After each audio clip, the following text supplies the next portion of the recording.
Shalom, salam sejahtera bagi kita semua. Saat ini kita patut mengucap syukur kepada Tuhan atas berkat dan rahmat-Nya, sehingga sampai saat ini kita masih bisa menghirup udara segar yang diberikan oleh Tuhan. Saat ini saya hadir untuk membawakan sebuah renungan yang berjudul Etika Seorang Kristen untuk Menuju ke Jalan yang Benar. Perikop pembahasan yang saya ambil berjudul Jalan yang Benar, terdapat pada Matius 7 ayatnya yang ke-14.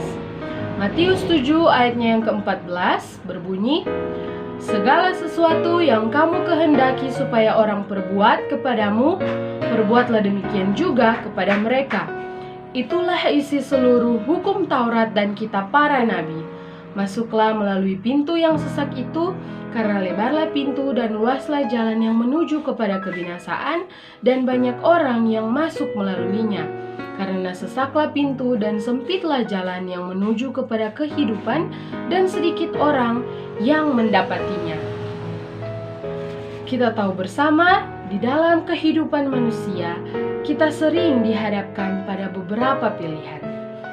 Dan dari pilihan yang ada, hanya satu yang akan kita pilih untuk kehidupan kita selanjutnya. Pilihan-pilihan tersebut ada yang melibatkan diri kita sendiri saja, dan ada pilihan yang melibatkan orang lain. Kedua bentuk pilihan tadi dapat kita sebut sebagai pertimbangan etis dan pertimbangan non-etis, di mana pertimbangan etis adalah suatu pertimbangan yang ketika kita mengambil tindakan, dampaknya akan terjadi bukan hanya kepada diri kita, melainkan terhadap orang lain juga.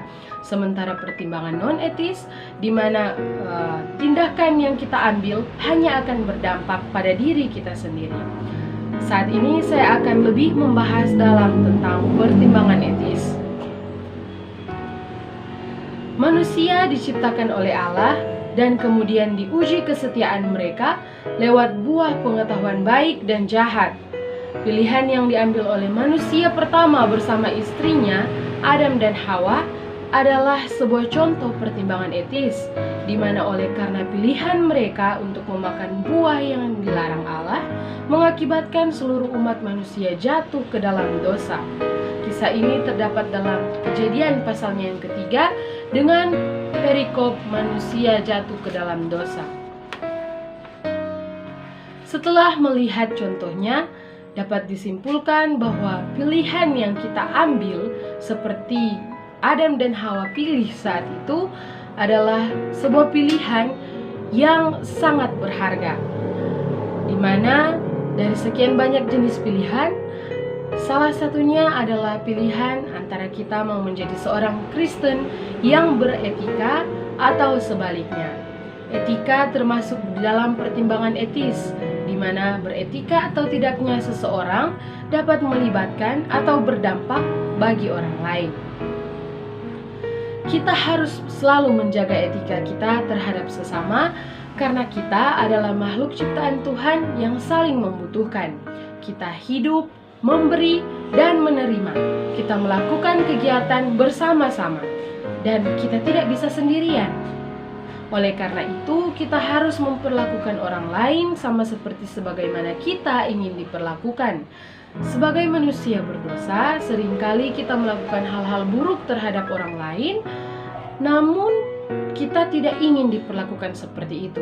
Nah, konsep seperti ini, pemikiran seperti ini sangatlah salah dan tidak sebaiknya, tidak seharusnya kita terapkan di dalam kehidupan kita sebagai seorang manusia. Dalam ayat tema kita berbunyi, "Segala sesuatu yang kamu kehendaki supaya orang perbuat kepadamu, perbuatlah demikian juga kepada mereka. Inilah isi seluruh hukum Taurat dan kitab para nabi." Ayat ini mengajak kita untuk melakukan segala sesuatu yang baik kepada orang lain. Sangatlah tidak etis bila kita selalu mengharapkan diperlakukan sebaik mungkin oleh orang lain, namun kita sendiri tidak melakukan hal yang sama. Ketika dikaitkan dengan sebuah pilihan, inilah bentuk nyata dari pertimbangan etis dalam kehidupan kita sehari-hari, di mana kita harus memilih untuk melakukan hal yang baik kepada siapapun atau kita tidak melakukannya.